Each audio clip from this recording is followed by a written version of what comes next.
Shalom, selamat hari Minggu, saudara-saudari yang terkasih dalam Tuhan Yesus Kristus. Kita mengucap syukur dan berterima kasih kepada Tuhan karena kebaikan Tuhan dalam kehidupan kita. Kita boleh ada sebagaimana kita ada sampai pada siang hari ini. Sangat bersyukur dan berterima kasih kita dapat beribadah walaupun di rumah kita masing-masing. Dan saya sangat rindu untuk bisa membagikan renungan firman Tuhan lewat channel YouTube ini supaya teman-teman semua yang tidak dapat beribadah bersama tadi pagi bisa nanti kalau ada waktu luang bisa mendengarkan firman Tuhan yang diberkati, sehingga walaupun tidak beribadah di gereja tetap bisa hidup dengan memuliakan Tuhan. Terlebih dahulu kita berdoa, mari kita berdoa. Kami sangat mengucap syukur dan berterima kasih kepadamu Tuhan karena Engkau sangat baik. Dalam setiap hal apapun yang Tuhan percayakan untuk kami jalani, kami terus bersyukur bahwa Engkau Allah yang menyertai dan memberkati kami. Maka mampukan kami untuk terus setia kepadamu dalam situasi apapun Tuhan. Biarlah kami terus memuliakan Engkau saja Bapa.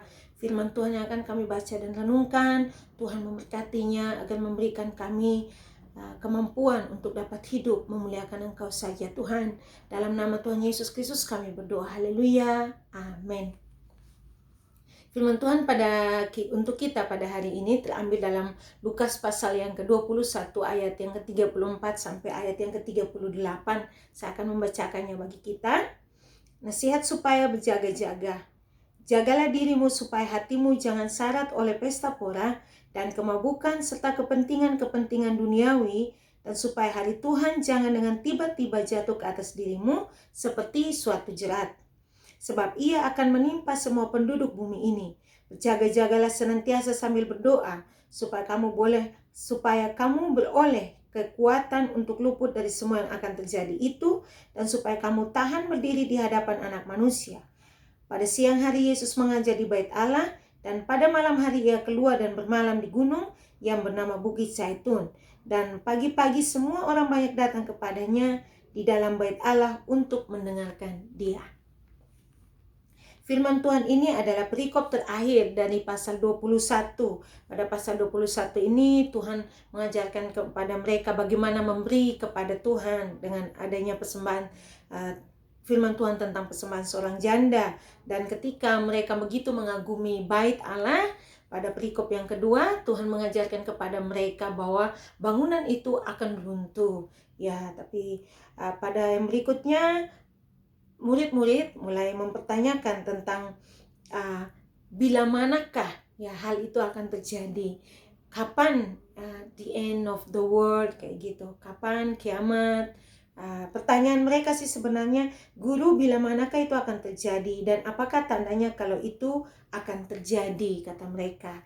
Dan Tuhan memberikan kepada para muridnya ini tanda-tanda apa yang akan terjadi pada akhir zaman, apa yang akan terjadi pada akhir dari dunia ini, apa yang akan terjadi ketika Tuhan datang kembali yang kedua kalinya.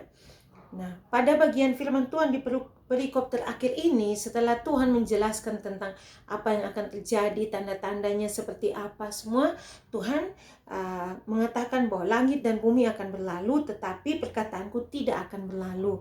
Artinya setiap firman Tuhan yang sudah disampaikan oleh Tuhan semuanya akan terjadi. Maka ada satu tanggung jawab, ada sesuatu yang harus dikerjakan oleh manusia sebagai bentuk tanggung jawab mereka menantikan datangnya Tuhan kembali.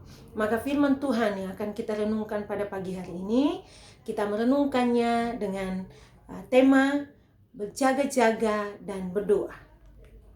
Kita lihat ayat yang ke-34 dikatakan, jagalah dirimu supaya hatimu jangan syarat oleh pesta pora dan kemabukan serta kepentingan-kepentingan duniawi, dan supaya hari Tuhan jangan dengan tiba-tiba jatuh ke atas dirimu seperti suatu jerat.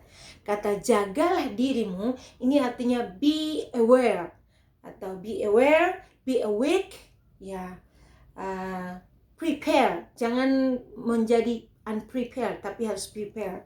Jadi mempersiapkan diri. Artinya kita sadar, kita harus betul sungguh-sungguh tahu bagaimana caranya untuk menjaga hidup kita supaya jangan sampai kita tertimpa kemalangan dan pada saat Tuhan datang kedua kali justru kita belum siap. Maka firman Tuhan ini katakan jagalah dirimu, tapi dilanjutkan dengan supaya hatimu. Selalu saya katakan dalam firman Tuhan bahwa hati ini pusat dari segala sesuatu. Hati kita pusat dari segala sesuatu. Maka apapun yang terpancar dari wajah kita, dari cara kita berpikir, dari mulut kita perkataan keluar, bahkan tingkah laku perbuatan kita, itu semua datangnya dari hati.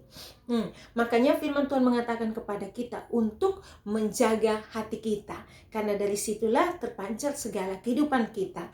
Maka firman Tuhan katakan janganlah hatimu jangan syarat oleh pesta pora dan selainnya.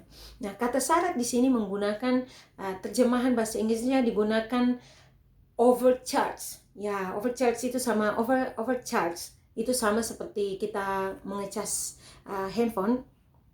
Kalau terlalu lama, terlalu melebihi, itu biasanya handphone itu akan lebih cepat rusak baterainya. Nah, sama juga dengan hidup kita. Tuhan mau bilang, kita jangan sampai overcharge, kita jangan sampai terlalu memusatkan perhatian kita atau terlalu berfokus kepada hidup kita untuk apa? Berpesta pora, mabuk-mabukan, kepentingan-kepentingan duniawi sampai kita lupa Tuhan. Ya, kita harus ingat bahwa apapun di dunia ini yang membuat kita menomorduakan Tuhan, itu namanya berhala. Ya, jadi jangan sampai kita mabuk saja kerjaan kita. Ya, tiada hari tanpa mabuk. Ataupun kita sudah siapkan satu hari khusus atau satu jam khusus untuk kita mabuk, ataupun kita berpesta pora dengan teman-teman, ataupun kita sibuk dengan, mungkin ada yang suka sekali dengan pornografi, ya, atau melakukan hal-hal yang sebenarnya tidak sesuai dengan apa yang dikehendaki oleh Tuhan. Dan itu dengan pemikiran bahwa dia senang mengerjakan itu karena menyenangkan dirinya. Contoh sekarang orang suka sekali main game, dari pagi kembali pagi main game, tidak memuliakan Tuhan. Itu juga berhala. Karena lupa berdoa, lupa baca firman Tuhan, tidak memiliki persekutuan dengan orang lain, fokus dengan diri sendiri, dan main game seharian. Memang kadang-kadang orang mendapatkan uang dari game, tapi tetap saja berkat itu datangnya daripada Tuhan. Maka utamakan Tuhan. Berjaga-jagalah dengan hati kita, hidup kita dengan sungguh-sungguh memberikan yang terbaik bagi Tuhan, memusatkan kehidupan kita kepada Tuhan. Nah, bagian yang kedua, bagaimana caranya supaya kita bisa hidup dengan memuliakan Tuhan seperti itu? Kebenaran yang kedua adalah kita berdoa. Ayat yang ke-36. Berjaga-jagalah senantiasa sambil berdoa, supaya kamu beroleh kekuatan untuk luput dari semua yang akan terjadi itu, dan supaya kamu tahan berdiri di hadapan Anak Manusia. Ayat yang ke-35, sebab ia akan menimpa semua penduduk di bumi ini.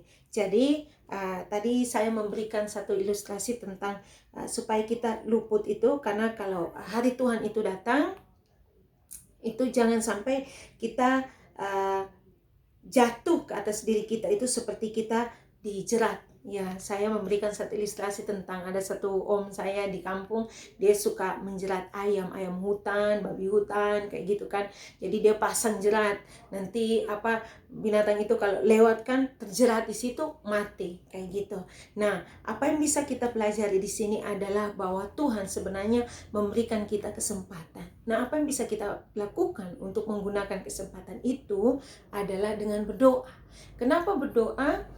Berdoa adalah membangun komunikasi kita, hubungan pribadi kita dengan Tuhan.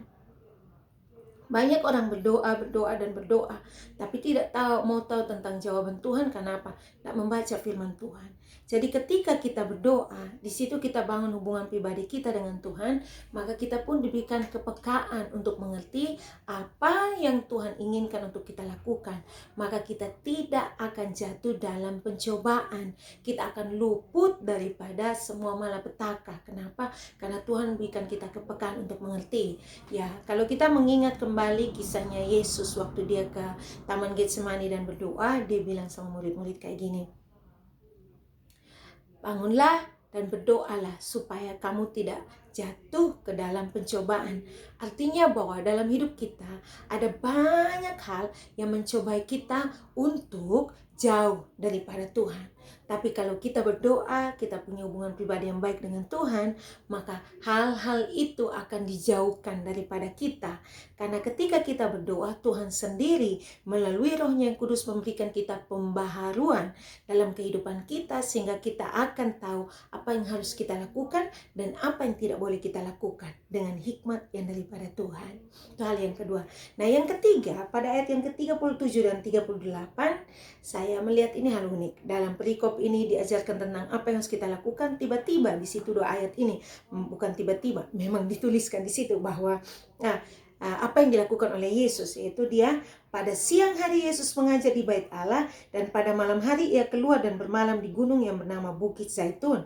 Dan pagi-pagi semua orang banyak datang kepadanya di dalam Bait Allah untuk mendengarkan dia. Artinya gini, Yesus tetap beraktivitas seperti biasanya. Kita juga diajarkan untuk tetap beraktivitas seperti biasanya. Tetapi dengan itu tadi, tetap berjaga-jaga, berdoa, bangun hubungan pribadi kita dengan Tuhan. Dengan membaca dan merenungkan firman Tuhan juga supaya kita mengerti kehendak Tuhan. Dan hidup kita akan menjadi berkat. Ketika kita jadi berkat sama seperti Yesus, orang-orang senang datang mendengarkan dia, maka kita pun jadi berkat. Orang-orang senang dekat dengan kita, mereka akan lebih lagi tahu tentang Tuhan karena hidup kita yang jadi berkat. Ya, jadi biarlah firman Tuhan ini bisa memberkati kita semua dan kita boleh hidup dalam penyertaan Tuhan dan hidup memuliakan Tuhan. Mari kita berdoa. Kami bersyukur karena Engkau sangat baik. Begitu banyak hal yang Tuhan kerjakan di hidup kami. Kami melihat bahwa Tuhan tidak pernah tinggalkan kami. Terima kasih untuk waktu ini. Dengan begitu sederhana dan singkat kami merenungkan firman Tuhan. Biarlah kami belajar untuk berjaga-jaga dengan menjaga cara hidup kami di hadapan Tuhan. Kami berdoa agar kami menjaga hubungan pribadi kami dengan Tuhan dan sesama kami. Dan kami tetap menjalani hidup kami dengan menjadi berkat, sehingga orang lain pun bisa diberkati, mereka datang dan memuliakan Tuhan. Terima kasih Tuhan Yesus. Segala kesulitan yang kami alami dalam hal apapun itu Tuhan, kondisi dunia ini yang sedang kesulitan, wabah penyakit di mana-mana, kami berdoa Tuhan luputkanlah kami. Tuhan tolong kami, di dalam nama Tuhan Yesus Kristus Allah kami yang hidup, kami berdoa, haleluya, amin. Oke, Tuhan Yesus memberkati kita semua, selamat hari Minggu, shalom.